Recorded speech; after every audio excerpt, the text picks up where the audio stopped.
Allô, tante Sophie? Non, je ne viendrai pas au repas de dimanche si ma mère est là.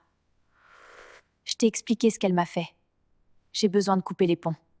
Alice, ma chérie, la rancune est un poison. C'est ta mère, tu dois faire un effort et passer l'éponge. Si tu ne pardonnes pas, c'est toi qui te fais du mal, pas elle. Sois la personne la plus mature de la famille, s'il te plaît. Mais elle ne s'est jamais excusée. Elle continue de me rabaisser dès que j'ai le dos tourné. Pourquoi c'est toujours à moi de faire l'effort? C'est le passé, Alice. Il faut savoir pardonner pour avancer. Tu es tellement têtue, tu vas finir toute seule avec cette attitude. Arrêtons-nous une seconde. Alice vient de poser une limite pour se protéger d'une mère abusive. Mais au lieu de la soutenir, sa propre tante l'a fait passer pour la méchante de l'histoire, sous couvert de spiritualité et de pardon.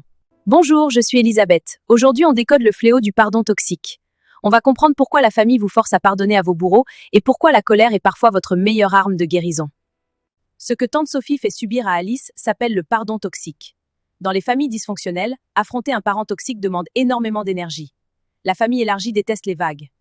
Quand tante Sophie demande à Alice de pardonner, c'est pour son propre confort à elle. Le but de l'entourage, c'est de remettre le couvercle sur la marmite. En forçant Alice à pardonner à une mère qui ne s'est jamais excusée, on lui demande en réalité de se taire, d'absorber les coups.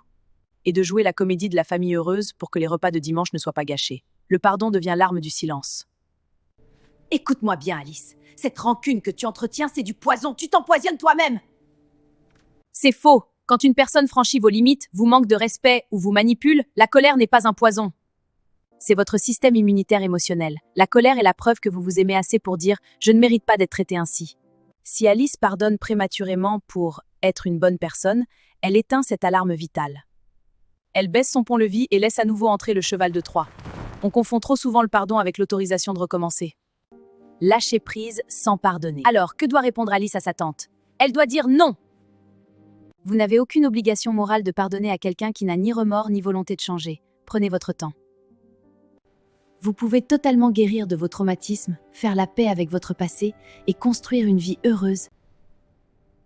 Non, je le ferai quand je serai prête. Je refuse de pardonner à ceux qui m'ont blessée. Je le ferai quand je serai prête.